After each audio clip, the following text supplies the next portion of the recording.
Продължавам с поредицата от видеа от миналата седмица, когато бях в Гърция от Фанари. И в момента искам да ви представя едно място, манастирът Свети Николай, който се намира буквално на 15-20 минути с кола от Фанари.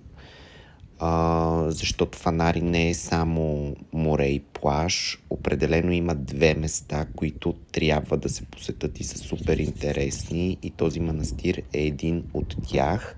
Намира се по средата на езерата, във водата, и е пълно с всякакви видове птици. Според сезона ние бяхме средата на юни и имаше изключително много пеликани. Не бяха достатъчно близо, за да ги снимаме, но се виждаха с просто око, а от Гая Сюит, Фанари от хотела от предното видео, раздават и бинокли, за да могат да се видят птиците. Понякога има фламинго, розово фламинго, има лебеди, има чапли, пълно е с щъркели.